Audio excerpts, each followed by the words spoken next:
Assalamualaikum warahmatullahi wabarakatuh.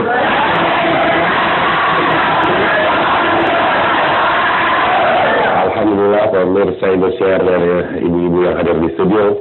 Pagi hari ini kembali kita bisa ketemu lagi di sini tentunya di Mama dan A.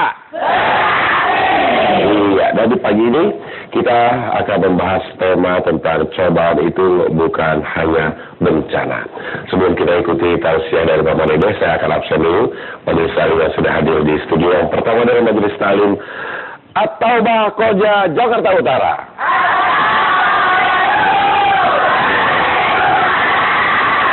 Ada berapa orang Koja? 60. 60 orang. Orang semua? Koja dekat pasar ular ya? Iya, betul. Anak Priuk dong. Oke. Yang berikutnya adalah Majelis Taklim Baitul Salam Kaliwulu Cirebon.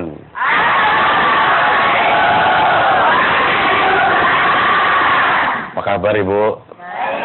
Dari Cirebon jam berapa Bu? Jam 5 sore. Bawa apa ke sini? Mau sirup ya? Oleh-oleh bawa ya? Anak Priuk nggak ditanyung. Anak Priuk free ya. Yang berikutnya adalah Majelis Taklim Manakib Sabtu Siang Pedurungan Semarang.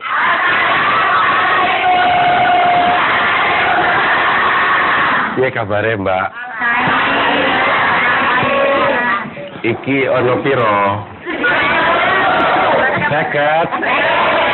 Seketnya tuh di sini. Bawa apa ke sini Bu dari Semarang? Bandeng bawa. Alhamdulillah, terima kasih sudah sampai Bandengnya. Ya, baik sekarang kita akan ikuti tausiah dari Bapak tentang cobaan itu bukan hanya bencana. Silakan Mas. Bismillahirrahmanirrahim. Assalamualaikum warahmatullahi wabarakatuh.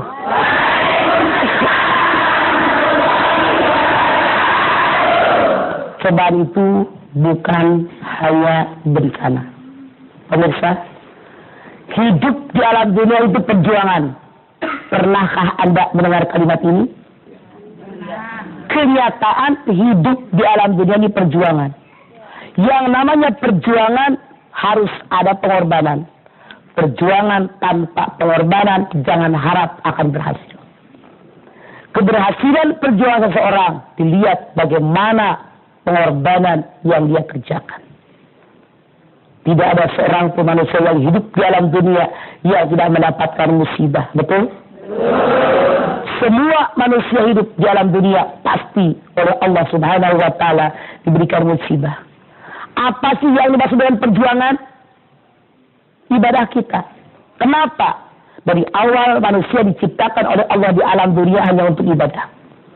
Anda lihat Az-Zariyat 56. Wa ma khalaqtul jinna wal insa illa liya'budun.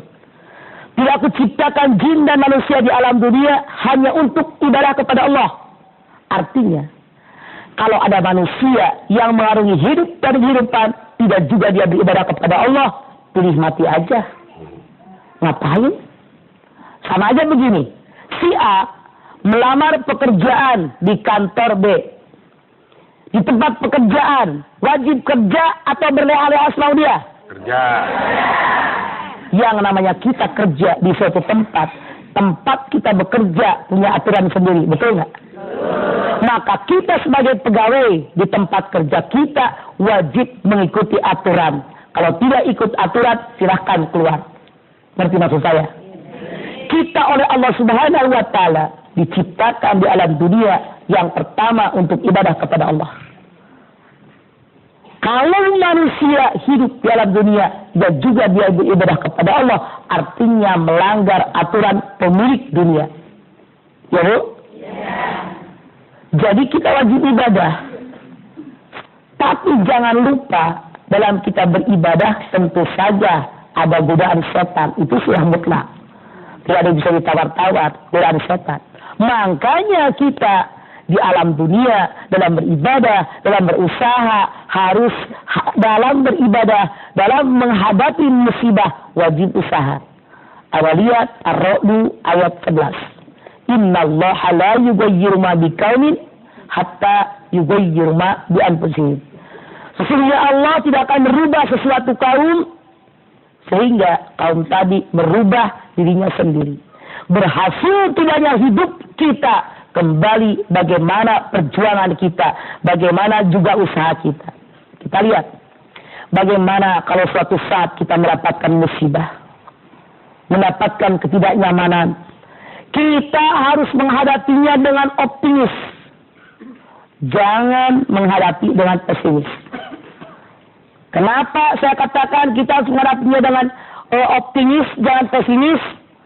Karena kita tahu kalau habis ujian dan lulus dari ujian yang diberikan kepada kita, naik derajat kita. Betul? SD ujian lulus naik SMP. SMP ujian lulus naik SMA. Ujian lulus naik S1. Terus berjenjang kalau lulus. Makanya kita harus optimis. Jangan pesimis. Ya Allah, musibah lagi. Ujian lagi, silakan ngendog. Tahu ngendog? Betelor nggak naik-naik di situ. Ngendog. Kalau orang Sunda bilang namanya ngendog. Betelor kagak naik-naik, atuh aja kagak naik-naik. MA, mahasiswa abadi. Kan ada yang begitu. Karena kagak naik-naik. Kenapa? Diuji nggak pernah lulus. Lihat diri Anda. Pernahkah Anda berkeluh kesah kalau dapat musibah? Ngacung. Saya. Kalau Anda berkeluh kesah artinya Anda tidak lulus dalam ujian. Ya, sekarang kita harus berbaik sangka kepada Allah. Rasul mengatakan orang diberikan musibah tanda cinta Allah kepada dia. Sekarang, kalau saya punya teman, sayang dengan teman saya. Kalau teman saya berbuat salah, saya tegur atau diemin? Tegur. Pintar Anda. Artinya kita sebagai hamba Allah, kalau berbuat salah, lalu Allah menegur kita. Dengan apa? Dengan musibah. Yang ditegur jangan marah. Koreksi diri kita. Ma asoba bin musibatin bima kasabat aidikum wa ya'fu an katsir. As-Surah 30. Musibah yang menimpa kalian semua itu karena kesalahan kalian sendiri, tapi Allah Maha Pengampun yang sangat banyak. Jadi kata Allah, musibah yang menimpa kita itu karena kesalahan kita. Karena kesalahan kita dapat musibah. Anda silakan lihat di dalam surat Al-Qasas ayat 59. Allah berfirman, dan tidak adalah Tuhanmu membinasakan suatu kota kecuali setelah Allah kirim kepada mereka Rasulnya Allah memberikan keterangan. Tapi penduduk negeri tadi tidak juga beriman dan mereka melakukan kesalahan, baru Allah kirim azab kepada mereka. Jadi tidak ada orang enak-enak aja langsung dikirim azab, nggak ada. Ada kesalahan kita. Cuma kita melihat di suatu kota, misalnya orang kena musibah yang diberikan azab oleh Allah, bukan hanya orang yang berdosa, bukan hanya orang yang berbuat maksiat, tapi ternyata orang yang beriman pun, orang yang takwa kepada Allah kena juga azabnya. Itu beda. Kalau buat orang yang berbuat dosa, itu adalah azab dari Allah. Kalau orang yang beriman, itu cobaan. Yang Anda jangan lupa, yang namanya musibah datang kepada kita, itu merupakan alarm. Ibu tahu alarm? Di suatu perkantoran, di suatu pertokoan, itu kalau alarm ini bunyi artinya kebakaran. Aba-aba kan? hampir kebakaran datang, biar kita menyelamatkan diri. Kalau kita dikasih musibah, alarm koreksi diri kita. Itu SMS dari Allah. Udah pada tua, udah beruban, kagak sholat loh. Udah pada kisut juga, udah pada ompong, mikir. Ngurusin dunia mulu, mejeng mulu, ibadah kagak. Itu alarm dari Allah buat kita. Cuman kita kadang-kadang dikirim alarm oleh Allah itu. Ada yang sadar, ada yang tidak, ada yang langsung berubah di kita. Makanya Rasul mengatakan, kun fid dunya ka'annaka gharibun aw abin sabil. Jadi karena hidup dalam dunia seolah-olah orang yang lewat atau orang yang cuman merantau. Ada tahu lewat? Lama nggak lewat? Lewat. Kalau merantau, pulang kampung nggak? Kalau kita merantau, pulang kampung, kagak bawa apa-apa, dihargain nggak sama orang kampung? Kagak. Saya punya jamaah orang Padang cerita. Kan orang Padang kalau pulang kampung basamo tuh deh. Ya, pulang basamo. Pulang basamo. Wah, belerot puluhan mobil. Sama saya cerita, yang satu Masya Allah, pulang ke Padang, Mama Dede, disambut dengan orang sekampung, dihormati, diajakin makan. Pulang aja sampai nggak muat oleh-oleh. Saya tanya, emang lu bawa apa? Ya itu, bawa baju-baju, dibagi-bagi duit, dasar orang goban-goban, kata dia. Ya pulang nggak muat tuh orang-orang di mobil, kata dia. Ya aku cerita, ya lo gua pulang sama Dede, nggak ada yang ngundang-ngundang acan. Emang lu ngasih apa? Kagak ngasih apa-apa.